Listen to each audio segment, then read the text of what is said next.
see the fire in your eyes. It makes me feel, it takes me high. So bring it on, girl. Hello friends, इस episode की शुरुआत में हम देखते हैं कि इनरेन अपने क्लासमेट्स के साथ बैठा होता है। तभी जिहान उससे पूछती है कि वेवे का मैटर सॉल्व हुआ या नहीं। इस पर इनरेन बोला कि अभी तो सॉल्व नहीं हुआ, पर मुझे समझ नहीं आ रहा कि अगर वेवे की रिपोर्ट्स ओरिजिनल थी तो कोई उन रिपोर्ट्स को उससे पहले कैसे पब्लिश कर सकता है। इस पर जिहान बोले कि हो सकता है वेवे ने उन रिपोर्ट्स को कंप्यूटर में सेव करके रखा हो और किसी ने उनको चुरा कर पब्लिश कर दिया हो। मेरे पास कुछ कंप्यूटर स्टूडेंट्स के कॉन्टेक्ट है, शायद वो तुम्हारी हेल्प कर सकते हैं। ये कहकर वो इनरेन के पास एक इन्वेस्टिगेटर का कॉन्टेक्ट शेयर कर देती है। इनरेन देखता है कि वो अकाउंट किसी और का नहीं बल्कि लियू चैन का था। ये देखकर वो कहने लगा कि क्या इस पागल लड़के को इन्वेस्टिगेशन करना आता होगा। इसके बाद वो लियू चैन से मिलने के लिए चला जाता है। लियू चैन डोर ओपन करके जब अपने सामने इनरेन को देखता है तो कहने लगा कि तुम यहाँ क्या करने आए हो, मैं तुम्हें मेरे घर के अंदर नहीं आने दूंगा। तभी इनरेन बोला कि देखो तुम्हारे पीछे एक कुत्ता खड़ा है। लियू चैन जैसे ही पीछे देखता है तो इनरेन जबरदस्ती उसके घर के अंदर चला गया। लियू चैन कहने लगा कि तुम अंदर क्यों आ रहे हो, क्या तुम चाहते हो कि मैं पुलिस को बुलाऊं। इस पर इनरेन बोला कि तुम मुझसे स्ट्रेंजर्स की तरह बिहेव क्यों कर रहे हो, मैं तो यहाँ तुमसे कुछ बात करने आया हूँ। मैंने सुना है कि तुम एक हैकर हो, किसी ने वेवे की एक रिपोर्ट कॉपी करके उसे पब्लिक कर दी थी, क्या तुम पता लगा सकते हो कि वो कौन है। इस पर लियू चैन बोला कि हाँ वैसे तो मैं बहुत स्मार्ट हूँ, पर मैं बिना किसी वजह के तुम्हारी हेल्प क्यों करूँ। इनरेन बोला कि बताओ तुम्हें रिटर्न में क्या चाहिए। इस पर लियू चैन कहने लगा कि मेरे भाई ने मुझे कुछ प्रोजेक्ट्स दिए हैं पर मुझे वो समझ में नहीं आ रहे, अगर तुम मेरे लिए ये काम करो तो मैं तुम्हारी हेल्प कर दूंगा। इस पर इनरेन उसके प्रोजेक्ट्स में हेल्प करने के लिए मान जाता है। अगले सीन में हम देखते हैं कि लियू चैन वेवे का कंप्यूटर हैक करके पता लगा लेता है कि उसने वो रिपोर्ट्स किस डेट को बनाई थी और साथ में वो ये भी बताता है कि डेंग जी ने वेवे का ईमेल हैक करके उसकी रिपोर्ट्स कॉपी की थी। इसके बाद इनरेन वेवे के पास जाता है और उससे कहने लगा कि मुझे सबूत मिल गया है, तुम मेरे साथ कॉलेज चलो। ये कहकर वो उसे अपने साथ ले गया। अगले सीन में हम देखते हैं कि इनरेन प्रिंसिपल के पास जाकर बता देता है कि डेंग जी ने वेवे की रिपोर्ट्स कॉपी करके अपनी सिस्टर को दे दी थी। सबूत देखने के बाद प्रिंसिपल बोले कि ठीक है, अब हम वेवे को पोस्ट ग्रेजुएशन करने के लिए अलाउ कर देंगे और डेंग जी की सिस्टर को इसकी पनिशमेंट मिलेगी। ये सुनकर डेंग जी की सिस्टर वेवे से कहने लगी कि प्लीज मुझे माफ कर दो, मैंने ये सब किसी और के कहने पर किया था।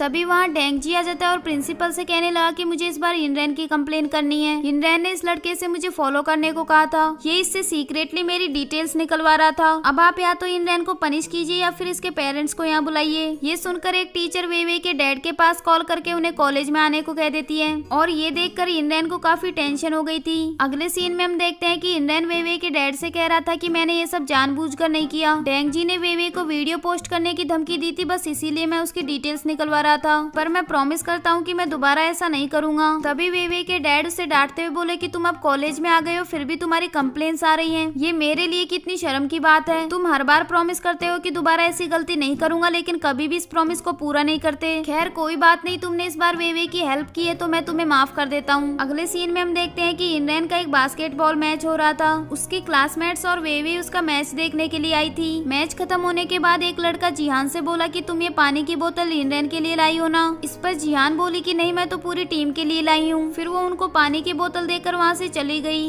उसके जाने के बाद इनरेन वेवे से बोला कि मेरी पानी की बोतल कहाँ है। इस पर वेवे बोली कि मैं तुम्हारे लिए कोई बोतल नहीं लाई, तुम घर जाकर ही पी लेना। फिर वो दोनों एक दूसरे का हाथ पकड़कर वहाँ से चले गए। अगले सीन में हम देखते हैं कि इनरेन छत पर बैठकर एक पेंटिंग बना रहा होता है। तभी वहाँ वेवे आ जाती है और उससे पूछती है कि क्या मुझे अपनी पोस्ट ग्रेजुएशन कंटिन्यू करनी चाहिए। इस पर इनरेन बोला कि तुम अचानक से ये क्यों पूछ रही हो, पोस्ट ग्रेजुएशन करने के लिए तो तुमने अपने डैड से भी झूठ बोला है कि हम दोनों एक कपल हैं, फिर तुम इसे क्विट क्यों करना चाहती हो। इस पर वेवे कहने लगी कि पहले मैं सोचती थी कि मैं बड़ी होकर एक डॉक्टर बनूंगी, फिर मैं डैड के साथ अच्छे से कम्युनिकेट करूंगी और तुम्हारी स्वीट एलर्जी का भी इलाज कर दूंगी, लेकिन देखो मैं अभी भी डैड से झगड़ा करती हूँ और तुमको अभी तक कैंडी टेस्ट भी नहीं करवा पाई। मैं स्टडी के अलावा और कुछ नहीं कर सकती, फिर मैं डिग्रीज लेकर क्या करूंगी। तभी वहाँ वेवे के डैड आ जाते हैं और उनसे कहने लगे कि तुम दोनों यहाँ क्यों बैठे हो, यहाँ कितनी हवा चल रही है, तुम दोनों को ठंड लग जाएगी।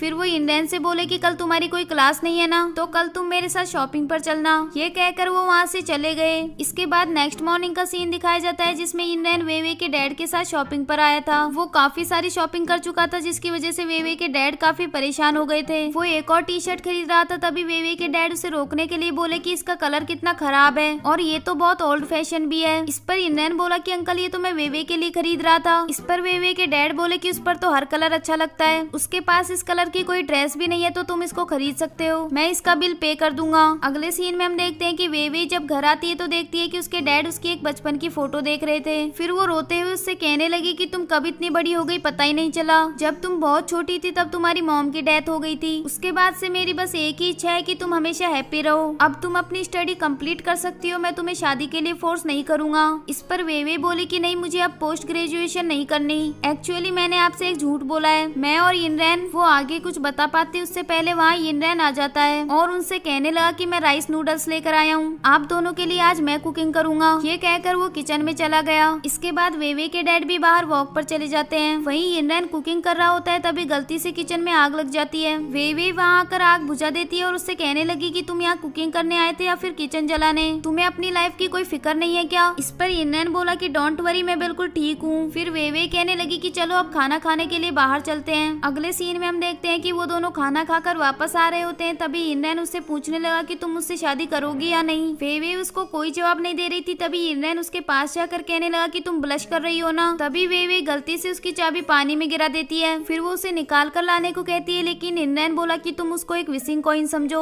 और कोई विश मांग लो। वेवे बोली कि मेरी कोई विश नहीं है, अगर तुम्हारी कोई विश हो तो तुम मांग सकते हो। फिर इनरैन विश मांगता है कि मैं अपनी पूरी लाइफ वेवे के साथ बिताना चाहता हूँ। ये सुनकर वेवे वहाँ से चली गई और इनरैन भी उसके पीछे पीछे चला गया। अगले सीन में हम देखते हैं कि इनरैन अपने घर आकर वेवे के बचपन की एक फोटो देख रहा था और वो उसको बहुत ज्यादा मिस कर रहा था। फिर वो सोचने लगा कि मैं कितना स्टूपिड हूँ, मैं वेवे का घर छोड़कर यहाँ क्यों आ गया। फिर वो एक आइडिया सोचता है और अपना सामान लेकर वेवे के घर चला जाता है। वेवे के डैड उसे अंदर आने से मना करते हैं लेकिन वो जबरदस्ती अंदर आ गया और उनसे कहने लगा कि मेरे घर की पाइपलाइन टूट गई और पूरे घर में पानी ही पानी भर गया है, तो अब मुझे कुछ दिन यहीं रुकना पड़ेगा। अगर आप लोगों को मुझसे कुछ परेशानी है तो मैं हॉल में भी सो सकता हूँ। तभी वेवे बोली कि मैं तुम्हारा रूम साफ कर रही हूँ, तुम अपने पहले वाले रूम में रह सकते हो। ये कहकर वो अंदर चली गई। अगले सीन में हम देखते हैं कि वेवे अपनी डायरी में इनरैन के बारे में लिख रही थी कि वो थोड़ा चिल्डिश है और लोगों को बेवकूफ बनाने में उसे मजा आता है, पर वो बहुत रिस्पॉन्सिबल भी है और उसकी वजह से मैं हमेशा सिक्योर फील करती हूँ। तभी उसके पास जियांग का कॉल आता है जो उससे कहने लगी कि मैं आज शॉपिंग पर आई हूँ, मैं तुम्हारे और इनरैन के लिए भी कुछ गिफ्ट खरीदना चाहती हूँ, तो क्या तुम दोनों यहाँ आकर मुझे ज्वाइन कर सकते हो। इस पर वेवे बोली कि नहीं आज दोपहर को मुझे कुछ काम है। ये सुनकर जियांग कहने लगी कि अच्छा मैं समझ गई, तुम्हें जरूर इनरैन के साथ टाइम स्पेंड करना होगा, पर मुझे लगता है कि अभी तुम दोनों को अपनी फीलिंग्स पर कंट्रोल करना चाहिए। इस पर वेवे बोली कि तुम ये नॉनसेंस बातें करना बंद कर दो। ये कहकर वो कॉल कट कर देती है और फिर से अपनी डायरी में लिखती है कि इनरैन अब मेरा भाई नहीं बल्कि मेरा बॉयफ्रेंड है। वहीं दूसरी ओर हम देखते हैं कि जियांग जिस मॉल में शॉपिंग कर रही थी वहीं पर जीचैन भी आया था। तभी वहाँ जियांग का एक्स बॉयफ्रेंड भी अपनी गर्लफ्रेंड के साथ आ जाता है। जियांग उसको देखकर इग्नोर कर रही होती है तभी उसका एक्स बॉयफ्रेंड बोला कि तुम ऐसे बिहेव क्यों कर रही हो जैसे तुम मुझे जानती ही नहीं हो, अगर तुम यहाँ अकेले आई हो तो तुम हमारे साथ शॉपिंग कर सकती हो। तभी जियांग कहने लगी कि नहीं मैं अपने बॉयफ्रेंड के साथ आई हूँ। फिर वो जीचैन के पास जाकर कहने लगी कि ये मेरा बॉयफ्रेंड है, देखो ये कितना हैंडसम और गुड लुकिंग है। फिर वो जीचैन से कहने लगी कि मैंने तुमसे कहा था ना तुम इतनी ज्वेलरी मत खरीदो, तुमने पहले ही मेरे लिए कितना सारा सामान खरीद रखा है। ये सब सुनकर जीचैन बोला कि तुम ये क्या नॉनसेंस कर रही हो। तभी जियांग उसे चुप करने के लिए उसे किस कर देती है और इसी के साथ ही ये एपिसोड भी यहीं एंड हो जाता है।